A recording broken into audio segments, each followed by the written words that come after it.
Praise the Lord. Hallelujah. இன்று நம் ஆண்டவராகிய இயேசு கிறிஸ்து நமக்கு தரும் இறை வார்த்தை மத்தேயு எழுதின சுவிசேஷம் மத்தேயு 6ஆம் அதிகாரம் 25வது வசனம்.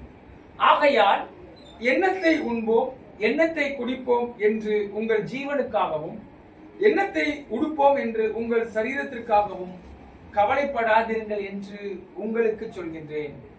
ஆகாரத்தை பார்க்கிலும் ஜீவனும் உடையை பார்க்கிலும் சரீரமும் விசேஷித்தவைகள் அல்லவா? ஆமென். Praise the lord. இப்ப இந்த வசனத்தை ஆண்டவர் இன்னைக்கு நமக்கு கொடுத்திருக்காரு. கர்த்தர் இதுல இருந்து என்ன சொல்ல வர்றாருன்னா, முதல்ல கவலைப்படாதிருங்கள், ஏனென்றால் நீங்கள் விசேஷித்தவர்கள். என்னத்தை சாப்பிடுறது, என்னத்தை குடிக்கிறது, என்னத்தை உடுத்துறது அப்படின்னு கவலைப்படுறியா? கவலைப்படாத. ஐயோ பணம் இல்லையே, நான் என்ன செய்வது என்று புலம்புகிறாயா? சகோதர சகோதரிகளே, கர்த்தர் சொல்றாரு, நீங்கள் கவலைப்படாதிருங்கள், ஏனென்றால் நீங்கள் விசேஷித்தவர்கள் என்று ஆண்டவர் இந்த நாளிலே உங்களை பார்த்து சொல்கின்றார். இதில் நாம் விசேஷித்தவர்கள் என்பதை குறித்து நாம் இப்பொழுது இந்த வேதத்தின் வழியாக தியானிக்க போகிறோம். 4 காரியங்களை குறித்து நாம் தியானிக்க போகிறோம். சகோதர சகோதரிகளே, நீங்கள் எதெல்லாம் விசேஷித்தவர்கள் என்பதை குறித்து நாம் பார்க்க போகிறோம். முதலாவதாக, ஆகாயத்து பறவைகளை பார்க்கிலும் நாம் விசேஷித்தவர்கள். இரண்டாவதாக, தேவ தூதர்களை பார்க்கிலும் நாம் விசேஷித்தவர்கள். மூன்றாவதாக, பழைய ஏற்பாட்டு பரிசுத்தவான்களை பார்க்கிலும் நாம் விசேஷித்தவர்கள். இறுதியாக, அபிஷேகத்திலும் நாம் விசேஷித்தவர்கள் என்பதை குறித்து நாம் தியானிக்க போகிறோம். இப்பொழுது முதலாவதாக நாம் தியானிக்க போவது ஆகாயத்து பறவைகளை பார்க்கிலும் நாம் விசேஷித்தவர்கள்.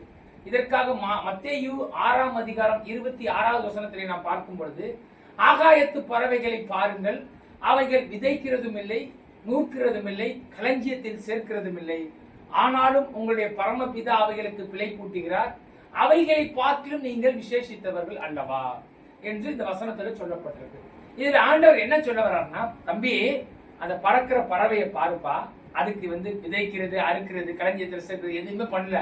நான் ஆனா பரமபிதா, நான் அதற்கு சாப்பாடு கொடுக்கிறேன், நானு அதற்கே உணவு கொடுக்கிறேன்னா, என்னுடைய சாயல்ல உன்னை படைச்சிருக்கேன், உனக்காக என்னுடைய குமாரனாகி இயேசு கிறிஸ்துவை அனுப்பியிருக்கேன், இவ்வளவா அந்த உலகத்தின் மேல அன்பு வச்சு, இந்த மனுக்குலத்தின் மேல அன்பு வச்சிருக்கேன்னா உனக்கு ஆகாரத்தை கொடுக்க மாட்டேனா அப்படின்னு பரமபிதா உங்களை பார்த்து சொல்றாரு. அப்ப இது நம்ம என்ன தெரிந்து கொள்றோம்? நாம விசேஷித்தவர்கள். அந்த பறவைக்கே இப்படி செய்யற நானு உனக்கு செய்யாம இருப்பனா, நீ விசேஷமானவன் என்று தேவன் இந்த இடத்துல குறிப்பிடுகின்றார். எப்படி பிரதர் சொல்றீங்க? பிரதர், இது பிரசங்கத்திற்கு நல்லா இருக்கும் பிரதர், சொல்றதுக்கு நல்லா இருக்கும், ஹல்லேலூயா பிரைஸ் தி லார்ட் அப்படின்னு சொல்லிட்டு விசேஷித்தவர்னு சொல்லிட்டு போயிடலாம். பிராக்டிக்கலா பார்த்தா பணம் இல்லாம ஒன்னும் செய்ய முடியாது பிரதர் அப்படின்னு நீங்க சொல்றீங்களா? இன்னைக்கு ஆண்டவர் உங்களை பார்த்து சொல்கின்றார், மகனே, நீ கவலைப்படுறியா? நீ குறைவா இருக்கியா? நிறைவு இல்லாம இருக்கியா? கவலைப்படுறியா? அதற்கு ஆண்டவர் ஒரு சொல்யூஷன் சொல்றாரு. பிலிப்பியர் 4ஆம் அதிகாரம் 19வது வசனம், என் தேவன் தம்முடைய ஐஸ்வர்யத்தின்படி உங்கள் குறைவுகளை எல்லாம் கிறிஸ்து இயேசுக்குள் மகிமையிலே நிறைவாக்குவார். ஆமென். இந்த வசனத்தை சொல்லி நாம ஜெபிக்கும் பொழுது நம்முடைய குறைவுகளை எல்லாம் நிறைவாக்குவார். பிரதர், அது மகிமையிலே நிறைவாக்குவார்னு போட்டிருக்கே, இங்கேயும் நிறைவாக்குவாரா? நீங்க கேட்கலாம், என்ன பிரதர் இப்படி சொல்றீங்கன்னா, அப்படி அல்ல. அவர் எல்லாவற்றிற்கும் தேவனா இருக்கிறார். இம்மைக்குரிய தேவனும் அவர்தான், மறுமைக்குரிய தேவனும் அவர்தான். அப்ப உங்கள் குறைவுகளை எல்லாம் நிறைவாக்குவார். என்ன பிரதர் சொல்லிட்டீங்க, இது எப்படி பிரதர் நம்புறதுனா, நீங்க செஞ்சு பிரேயர் பண்ணி பாருங்க. இப்போ உங்களுக்கு குறைவாயிடுச்சு, ஒரு பயம் வந்துருச்சு, ஐயோ என்ன பண்றது தெரியல, ஒண்ணுமே இல்லையா? இந்த வசனத்தை சொல்லி ஜெபிங்க பிரதர். பிலிப்பியர் 4ஆம் அதிகாரம் 19வது வசனம், என் தேவன் தம்முடைய ஐஸ்வர்யத்தின்படி உங்கள் குறைவுகளை எல்லாம் கிறிஸ்து இயேசுக்குள் மகிமையிலே நிறைவாக்குவார். அப்ப உங்கள் குறைவுகளை நிறைவாக்குகிற தேவன் ஆண்டவராகிய இயேசு கிறிஸ்து.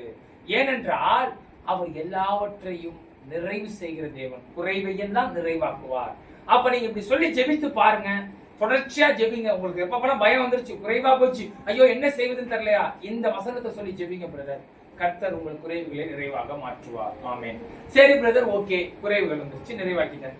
இப்ப நான் கடன்ல இருக்கேன் பிரதர், நான் என்ன பண்றதுன்னு தெரியலையே, இதற்கு ஏதாவது வசனம் சொல்லி நான் எப்படி ஜெபித்து எப்படி நான் கடன் அடைக்கிறது அப்படின்னு பாத்தீங்கன்னா, உபாகமம் 15ஆம் அதிகாரம் 6வது வசனத்துல பாத்தீங்கன்னா, உன் தேவனாகிய கர்த்தர் உனக்கு அறிவித்தபடியே உன்னை ஆசீர்வதிக்கிறதுனாலே நீ அநேக ஜாதிகளுக்கு கடன் கொடுப்பாய், நீயோ கடன் வாங்காதிருப்பாய். நீ அநேக ஜாதிகளை ஆளுவாய், அவர்களால் நீ ஆளப்படாதிருப்பாய் வசனம் வருது. அப்ப உபாகமம் 15ஆம் அதிகாரம் 6வது வசனத்தின்படி நீயோ அநேக ஜாதிகளுக்கு கடன் கொடுப்பாய், கடன் வாங்காதிருப்பாய். இந்த வசனத்தை சொல்லி சொல்லி சொல்லி ஜெபிங்க பிரதர். ஏன்னா வசனங்களை சொல்லி ஜெபிக்க ஜெபிக்க ஜெபிக்க ஜெபிக்க ஜெபிக்க வசனம் கிரியை செய்ய ஆரம்பிக்கும். ஏன்னா ஆண்டவர் தம்முடைய வார்த்தையை இந்த பரிசுத்த வேதாகமத்துல எழுதி அதை நீங்க படிக்கும் பொழுது அந்த வார்த்தை உங்களுக்குள்ள போய் அது வெளிப்பட ஆரம்பிக்கிறது. அப்ப நீங்க என்ன பண்ணணும்? இந்த வசனத்தை சொல்லி சொல்லி சொல்லி சொல்லி ஜெபிக்கணும். இப்ப இன்னைக்கு இந்த வசனத்தை நான் சொல்லிடுறேன். இன்னைக்கு ஒரு பிரதிஷ்டை பண்ணுங்க சகோதர சகோதரிகளே. இனி நான் கடன் வாங்க மாட்டேன், கர்த்தர் என்னை போஷிக்க வல்லமை உள்ளவராய் இருக்கிறார். இன்னைக்கு ஒரு பிரதிஷ்டை பண்ணி இனி நான் கடன் வாங்க மாட்டேன். நீயோ கடன் கொடுப்பாய், கடன் வாங்காதிருப்பாய். என்னை கடன் கொடுக்க வைக்கிறவரை கர்த்தர் மாற்றுவார். நான் அதை விசுவாசிக்கிறேன் என்று சொல்லி இன்னையிலிருந்து நான் கடன் பிரச்சனையிலிருந்து மீறேன்னு சொல்லி நீங்க ஜெபம் பண்ணுங்க. இன்னைக்கு ஒரு பிரதிஷ்டை பண்ணுங்க. இனி நான் கடன் வாங்க மாட்டேன் பிரதிஷ்டை பண்ணுங்க சகோதர சகோதரிகளே. கர்த்தர் உங்கள் கடன்களை எல்லாம் அடைத்து உங்களுக்கு நிறைவாக கொடுத்து பிறருக்கு கடன் கொடுக்க அவர் வல்லமை உள்ளவராய் இருக்கிறார். ஆமென். அப்ப முதலாவதாக நம்ம இப்ப என்ன பார்த்தோம்? ஆகாயத்து பறவைகளை பார்க்க நாம் விசேஷித்தவர்கள் என்பதை குறித்து நாம் தியானித்தோம். இப்ப இரண்டாவதாக நாம் பார்ப்பது தேவதூதர்களை பார்த்திலும் நாம் விசேஷித்தவர்கள். இதற்காக நாம் எபிரேயர் 2ஆம் அதிகாரம் 16வது வசனத்திலே பார்க்கும் பொழுது, ஆதலால் அவர் தேவதூதர்களுக்கு உதவியாக கை கொடாமல் ஆபிரகாமின் சந்ததிக்கு உதவியாக கை கொடுத்தார் என்று நாம் அங்கே படிக்கின்றோம். எபிரேயர் 2:16. அப்ப இங்க பார்த்தா என்ன பிரதர் இங்க சொல்லப்பட்டிருக்கு அப்படின்னு பாத்தீங்கன்னா, ஆண்டவர் தேவதூதர்களுக்கு கை கொடாமல் ஆபிரகாமின் சந்ததியாகி நமக்கு கை கொடுத்தார். இதுக்கு என்னன்னு பாத்தீங்கன்னா, மனுஷன் படைக்கப்படுவதற்கு முன்னாடியே தேவதூதர்கள் இருக்கப்ப, தேவதூதர்கள் விழுந்து போறதுக்கு முன்னாடி தேவன் ஒவ்வொருத்தருக்கும் பிரதான தூதன் வைக்கிறப்ப ஆராதனை செய்வதற்கு லூசிபர் என்ற பிரதான தூதனை வைத்திருந்தார். அவன் மன மேட்டிமை உடையவனாகி உன்னதற்கு ஒப்பாவேன், வடதிசை ஆராதனை கூட்டத்திற்கு தலைவனாவேன் என்று சொல்லி நினைத்தான். சொல்லவில்லை, மனதில் நினைத்தப்ப கர்த்தர் என்ன பண்றாரு? அவனுடைய வல்லமையெல்லாம் உறிஞ்சி அவனை கீழே தள்ளிடுறாரு. இதை நம்ம படிக்கிறோம், வேதத்தின் வழியாக நம்ம படிக்கிறோம். இப்ப இது இங்க ஒரு புறம் இருக்க, மனித சைடு வரீங்க. ஆதாமை படைக்கின்றார். ஆதாமை படைச்சதுக்கு அப்புறம் அவனை ஏதேன் தோட்டத்துல வைக்கிறப்ப தேவன் நன்மை தீமை அறிகிற கனியை புசிக்க கூடாது, நீ இந்த தோட்டத்துல எந்த கனியை வேணாலும் புசிக்கலாம், இந்த மரத்தின் கனியை மட்டும் புசிக்க கூடாதுன்னு சொன்னோன்னே ஆதாம் அதற்கு கீழ்ப்படியாமல் அந்த கனியை புசிக்கும் பொழுது அவன் பாவத்திலே விழுகின்றான், தேவனோடு உறவாடுகின்ற உறவை இழக்கின்றான். அப்ப இங்க பார்த்தோன்னே சரி நீ பாவம் செஞ்சுட்ட போ அப்படின்னு அவனை தூக்கி விடாம தள்ளி போட்டு விடாம என்ன பண்றாரு?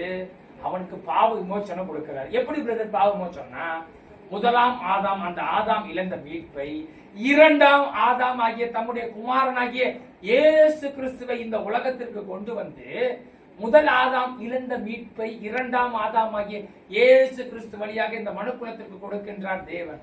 அப்ப அவர் அந்த தூதர்களுக்கு கை கொடாமல் ஆபிரகாமின் சந்ததியாகிய நமக்கு கை கொடுத்து அவன் விழுந்தாலும் மீண்டும் அவனுக்கு ஒரு வாய்ப்பை கொடுத்து இயேசு கிறிஸ்துவின் வழியாக அவனுக்கு மீட்பை கொடுக்கின்றார். அப்ப எப்பேற்பட்ட தேவனா இருக்கிறார் பாருங்க. அப்ப தேவ தூதர்களை காட்டிலும் நாம் விசேஷித்தவர்கள் என்பதை நாம் உணர்ந்து கொள்ள வேண்டும் சகோதர சகோதரிகளே. ஏனென்றால் தூதர்களுக்காக இயேசு வரவில்லை, மனித குலம் மீட்கப்பட வேண்டும் என்பதற்காக வந்தார். சிலுவையில் அடிக்கப்பட்டார், மீட்கப்பட்டார், உயிர் தெழுந்தார். அப்ப பரலோக மேன்மையை எல்லாவற்றையும் இழந்துவிட்டு அடிமையின் ரூபம் எடுத்து சிலுவையிலே தொங்கவிடப்பட்டார். மரத்திலே தொங்கவிடப்பட்ட இவனும் சபிக்கப்பட்டவன் என்று எழுதியிருக்கப்படி இயேசு நமக்காக சாபமானார். அப்ப அவ்வளவு மேன்மையெல்லாம் இழந்துட்டு எதற்காக வந்திருக்கிறார்? தேவதூதர்களை காட்டிலும் நாம் விசேஷித்தவர்கள் என்பதை இங்கே நாம் புரிந்து கொள்ள வேண்டும் சகோதர சகோதரிகளே. ஆமென். இப்ப இரண்டு காரியங்களை தியானித்தோம். ஆகாயத்து பறவைகளை காட்டிலும் நாம் விசேஷித்தவர்கள், தேவதூதர்களுக்கு கை கொடாமல் ஆபிரகாமின் சந்ததியாகிய நமக்கு கை கொடுத்து நம்மளை விசேஷித்தவர்களாக வைத்தார். மூன்றாவதாக நாம் பார்ப்பது பழைய ஏற்பாட்டு பரிசுத்தவான்களை காட்டிலும் நாம் விசேஷித்தவர்கள். இதற்காக நாம் எபிரேயர் 11ஆம் அதிகாரம் 40வது வசனத்திலே பயணிக்கும் பொழுது அங்கே என்ன சொல்லப்பட்டுள்ளது? அவர்கள் நம்மை அல்லாமல் பரிபூர்ணர் ஆகாதபடிக்கு தேவன் நம்மை குறித்து முன்கூட்டியே திட்டம் வைத்திருக்கிறார் என்று நாம் அங்கே படிக்கின்றோம். விசேஷித்த நன்மையானது ஒன்றை நமக்காக நியமித்திருக்கிறார் அங்க வரும் எபிரேயர் 11:40.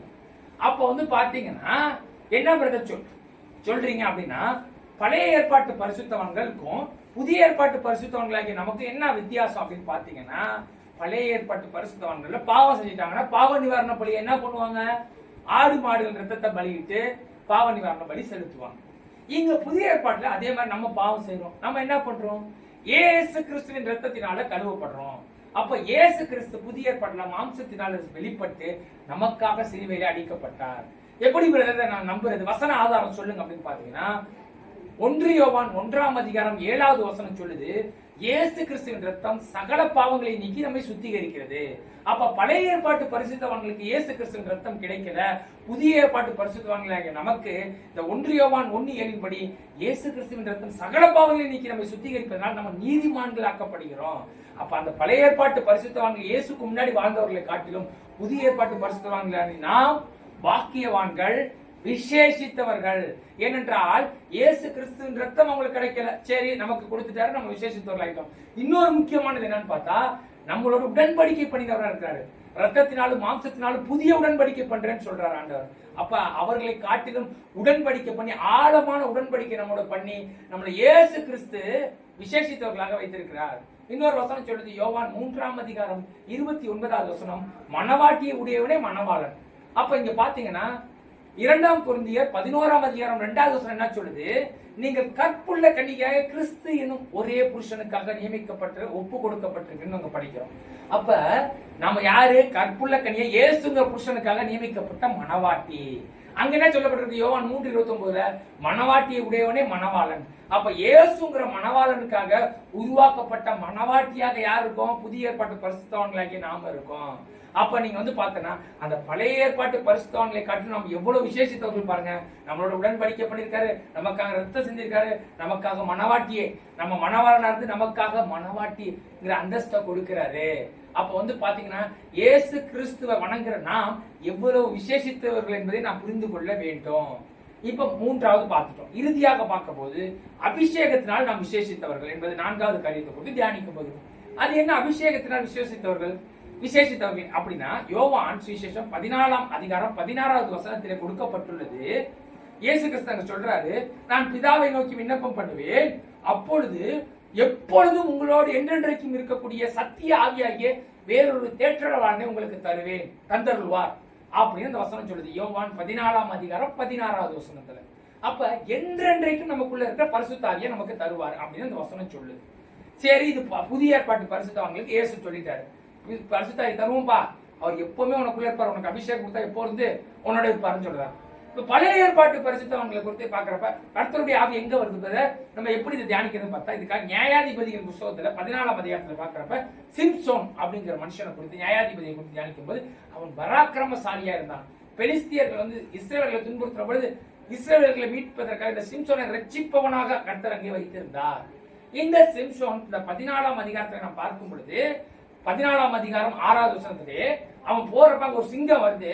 அப்ப கர்த்தருடைய ஆவி அவன் மேல பலமா இறங்கினதுனால அவன் தன் கையில ஒன்றுமே இல்லாம அந்த சிங்கத்தை கிழிச்சு, ஒரு ஆட்டுக்குட்டியை கிழித்து போடுறது போல கிழித்து போட்டான் என்று நியாயாதிபதிகள் 14ஆம் அதிகாரம் 6வது வசனத்துல படிக்கிறோம். அப்ப இங்க என்ன சொல்லப்படுது? கர்த்தருடைய ஆவி பலமாய் அவன் மேல இறங்கினதான். அப்ப அந்த சிங்கத்தை கொள்றப்ப அவன் பலமா இறங்கினது, அவன் சிங்கத்தை கொண்டு போட்டா, அப்புறம் கர்த்தருடைய ஆவி போயிட்டாரு. அப்ப இங்க நீங்க பாத்தீங்கன்னா சிம்சோன் தன்னுடைய சுய வலிமையினால அதை செய்யல, கர்த்தருடைய ஆவி அவன் மேல் பலமாய் இறங்கினதுனால அந்த சிங்கத்தை கொண்டு போட்டான். அப்ப நீங்க பாத்தீங்கன்னா அந்த ஒரு பழைய ஏற்பாட்டுல கர்த்தருடைய ஆவியானவர் வராரு, ஒரு குறிப்பிட்ட காரியத்தை செய்யறதுக்கு மனுஷன் மேல இறங்குறாரு, செஞ்சு முடிக்கிறாரு, திருப்பி போயிடுறாரு. ஆனா புதிய ஏற்பாட்டு பரிசுத்தவான்களாகி நமக்கு என்ன ஆகுது? இயேசு சொன்ன மாதிரி யோவான் 14:16 படி என்றென்றைக்கும் உங்களோட இருக்கிற பரிசுத்தாவி அவர் உங்களுக்கு தந்தருள்வார். அப்ப அபிஷேகத்துல பாத்தீங்கன்னா இந்த பரிசுத்தாவியின் அபிஷேகத்தை பெற்றுக்கொண்டா அவர் என்றென்றைக்கு நம்ம கூட என்ன பண்றாரு? பாவத்தை உணர்த்துறாரு, எப்படி ஜெபம் பண்ணுங்கிறத சொல்லி கொடுக்கிறாரு, இயேசு கிறிஸ்துவோடு உறவாட பண்றாரு. அப்ப என்றென்றும் நம்மோடு இருக்கிறார். அப்ப தேற்றரவான பரிசுத்தாவியை நமக்கு தராரு. அப்ப அந்த பழைய ஏற்பாட்டு பரிசுத்தவான்களை காட்டிலும் அபிஷேகத்திலும் நாம் விசேஷித்தவர்கள் என்று ஆண்டவர் இங்கே குறிப்பிட விரும்புகின்றார். அப்ப ஆகாயத்து பறவைகளை காட்டிலும் நாம் விசேஷித்தவர்கள், தேவதூதர்களை காட்டிலும் நாம் விசேஷித்தவர்கள், பழைய ஏற்பாட்டு பரிசுத்தவான்களை காட்டிலும் நாம் விசேஷித்தவர்கள், அபிஷேகத்திலும் நாம் விசேஷித்தவர்கள். அப்ப நீங்க என்ன பண்ணும்? இன்னைக்கு எனக்கு கவலையா கடனா இருக்கு, பொருளாதாரத்துல ஆசீர்வாதம் இல்ல, எனக்கு இப்படி ஆயிடுச்சு அப்படி ஆயிடுச்சுன்னு கவலைப்படாதீங்க. நான் என்ன சொன்னேன்? பிலிப்பியர் 4ஆம் அதிகாரம் 19வது வசனத்தின் படியும் உபாகமம் 15ஆம் அதிகாரம் 6வது வசனத்தின் படி நாம் ஜெபம் பண்ணும் பொழுது கர்த்தர் எல்லாவற்றையும் மாற்றி போட வல்லவராய் இருக்கிறார். நாம் இப்பொழுது ஜெபிப்போமா? ஸ்தோத்திரம் தகப்பனே, உம்மை துதிக்கிறோம், உமக்கு நன்றி செலுத்துகிறோம் அப்பா. அப்பா, நாங்கள் விசேஷித்தவர்கள் என்ற செய்தியை நீ கொடுக்க வச்சீங்களே, நன்றி அப்பா. அந்த காணொலியை பார்த்து கொண்டிருக்கிற பிள்ளைகள் ஒவ்வொருவரையும் நீ ஆசீர்வதிங்க தகப்பனே. அப்பா, அவர்களை விசேஷித்தவர்களாக நீ மாற்றியதற்காக நன்றி அப்பா. ஒவ்வொரு நாளும் நீ இடைவிடாமல் நடத்தி தகப்பனே, இயேசு கிறிஸ்துவின் மகிமை குறைவுகளை எல்லாம் நிறைவாக்குகிற தேவன். கடன் கொடுப்பாய் கடன் வாங்காதிருப்பாய் என்பது போல கடன் கொடுக்க வைக்கிற தேவனை நீ மாற்றுவதற்காக நன்றி அப்பா. எல்லாவித ஆசீர்வாதங்களை தந்து தகப்பனை எங்களை விசேஷித்தவர்களை நீ மாற்றியதற்காக நன்றி செலுத்துகிறோம். நீரே வழி நடத்துவதற்காக உமக்கு ஸ்தோத்திரம். இயேசு கிறிஸ்துவின் நாமத்தில் ஜெபிக்கிறோம் பிதாவே, ஆமென். Praise the lord. இப்ப இந்த காணொலியை பார்த்து கொண்டிருக்கிற நீங்கள் ஒவ்வொருவரும் ப்ரோ செபாஸ்டின் அப்படிங்கிற யூடியூப் சேனலை சப்ஸ்கிரைப் செய்து பெல் பட்டனை கிளிக் செய்யுமாறு இயேசுவின் நாமத்தில் கேட்கின்றோம். Praise the Lord. Hallelujah. Price